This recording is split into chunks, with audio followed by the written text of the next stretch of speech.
We believe Prism is going to be a tier 1 control deck in the new format. And in this video, I'm going to try and convince you guys on why we think this. So let's get straight into it. With a new Prism comes a new hero ability. Her ability reads, whenever a card with Herald in its name is put into Prism Soul during the action phase, you may search your deck for a Figment, put it into the arena, then shuffle. It also says once per turn instant, you may pay 2 resources, banish a card from Prism Soul to awaken the target Figment you control. And all you really need to know about Figments in this build is that they're all 4-cost instants that each have their unique effect upon entering the battlefield, and that they can all be flipped or awakened with Prism's hero ability into Angel allies, with each Angel having 4 power, 4 health, and all costing 2 to attack with, and each of them having their own unique attack trigger if we're able to banish a card from our soul. But the main thing I want you guys to take away from this is that the Angels all have Ward 4, which is what we're mainly using the Angels for in this build. So essentially, the Prism hero ability reads, if a Herald hits, get an enter the battlefield effect plus 4 life. This makes all of our Heralds valued at least 2 cards for 11. And how this looks in game is we're going to be swinging with any of our red Heralds. Our opponent either has to use cards to block it out, slowing down their own offense, or they can let it hit, letting us grab any Figment we want from our ability, and then flipping that Figment to create a Ward 4 Angel that will also slow down the opponent's offense. So now that we got that out of the way, let's explain exactly how we're going to be abusing this. And how we're going to be doing it is, once the opponent has to spend a turn to deal with the Angel, we use those turns and valuable time created to develop our board state even further with either additional Angels, Herald attacks, or the main way, using and attacking with our auras. This simple loop just locks opponents completely out of the game as early as turn 1, leaving them to only be able to clear our board while we use Iris to attack with said board state, and then end the chain with an additional aura to be able to do it again the next turn. So now that we have the game plan, let's go over the deck list we use to achieve this so consistently. So for the equipment, we're going to be running Fiendel's Spring Tunic mainly. This Prism list has infinite different ways to be able to utilize that 1 extra resource. For example, using it on any of our defensive cards like Brothers in Arms, Oasis Respites, or Phantasmal Footsteps, or we can use that resource for our offensive cards like any of our 1-cost Heralds, or by letting us play any of our 4-cost Auras or Figments off of just 1 blue. Now secondly, for the equipment, another way we can use that Tunic resource is with Halo of Illumination. This headpiece has an interesting usage in this list, since if we use the effect of Halo to place any Herald into our soul, this will actually trigger Prism's hero ability, letting us search and play out a Figment for free. This can allow for crazy blowouts by utilizing the instant speed activation to fetch out Figments like Triumph, to change their popper blocks into 5 power blocks to force our Herald attacks over their blocks, or we can just use it in our opponent's turn when they're trying to swing at us to slow down their offense. Then also, if we pitch the blue to this helmet, that means we have 2 floating, so we can actually use that 2 floating to flip the Figment straight away, essentially making all of our blue cards potential block 4 to 5s if we really want it to be. So Halo of Illumination is a key piece of equipment for this deck list. Next for the equipment is the Iris of Reality. Now this weapon simply turns all of our blues into blue swing 4 go agains, allowing us to pressure the opponent's life total while still developing our board state with the go again. Next up, we have Phantasmal Footsteps. These boots are key to Prism's success, with the versatility in both being able to turn all of our non-block cards into at least 1 block by pitching to the boots, or just utilizing the boots block to help block our breakpoint attacks, etc, etc. And then also it allows us to continue turns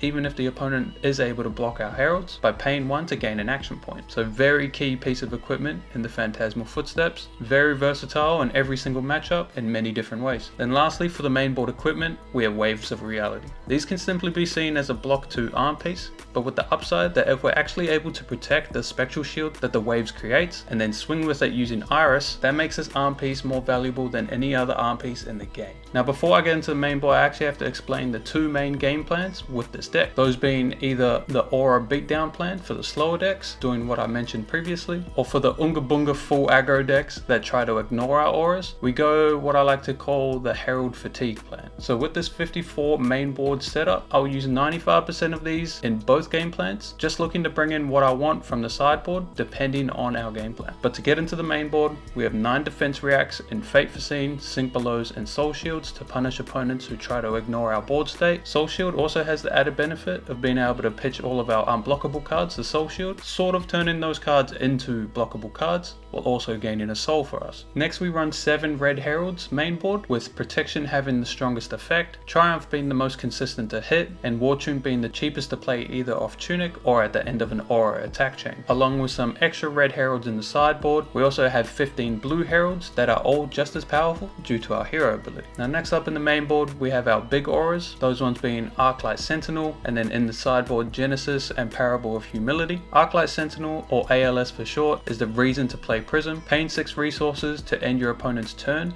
is how Prism is able to counter any deck's most powerful turns. Most of the times I'm often looking to sit on ALS in my arsenal and wait for the opponent's power turns. Cards like Rain Razors, 3 of a kind, Channel Mount Heroics, Mordred Tides, etc. Slam out this ALS and completely blow them out, then take over the game from there. Next up, Genesis is probably the next best aura, as it allows us to filter our hand, fill our soul, and create spectral shields that we can attack or block with, and then we round out the auras with 12 zero cost blue auras. These zero cost auras, when played with any of the big ones in the same turn, allows for our double aura turns, which can win the game on the spot depending on who we're versing, with Shimmers being the best one to give counters to the auras when we attack, Haze Bending to create more auras when they break our auras, Pierce Reality for the buff on our already strong heralds, and Passing Mirage to take Phantasm off of those heralds. Now next up for the main board, we got the figments that we landed on, and those ones are Erudition, Protection, and Triumph in the main, with Ravages and Judgment in the sideboard for the Herald Fatigue plan. So Erudition is perfect for the Ponder to allow us to tap out for heralds early while maintaining an arsenal, Triumph in order to slow down our opponent's offense during their turn using Halo, or we can use it to turn their poppers when they block our heralds with a 6 power, change them into a 5 power to force through our herald hits. Also, Triumph's effect as an angel flip is one of the most powerful out of all of them. And then for the best one is Protection. Just making a spectral for the Iris deck is more value than just blocking 1, since like I said before, all these auras can attack for 4 go again for us. And then lastly for the main board, we just chuck in some Brothers in Arms and then we call it a day. But now let's get onto the sideboard. Now to get into those packages I was talking about, first one being the Aura Beatdown. With this game plan in mind, we just want to bring in the 6 big auras in Genesis and Parable. Then additionally, we will be bringing in extra reaction cards like Unmovable and Oasis, depending on the opponent. Then for the other game plan package, we bring in the 2 extra red heralds, 2 extra figments for more herald on hit triggers. But the key thing with bringing these in is we're switching our chess piece into Imperium Rapture. This is to allow for free flips when our heralds hit, and then once we're all out of figments, we can still use this chess piece as a pay 1 for ward 1. We can also pair this with the skull cap that we have in our sideboard here for the exact same game plan if the opponent's able to present multiple on hit triggers in a single turn, so decks like Lexi and Briar for example. And then we round out this package with any amount of extra defensive cards we want, like Oasis, Down and Dirty for Codex decks or as a popper, and Brothers in Arms as an additional popper that also blocks super well. And then lastly for the sideboard, just some extra AB equipment for Wizards and Rune Blades, and then that's it. So that's it for the deck tech of what we think is going to be the strongest control deck coming into this meta. Tell us what you think, or if you think there's a more powerful build than this one, would love to see it. But make sure you stay tuned for our Spicy Bolton and Levia deck techs coming soon. And that's it for the video. We out. Peace.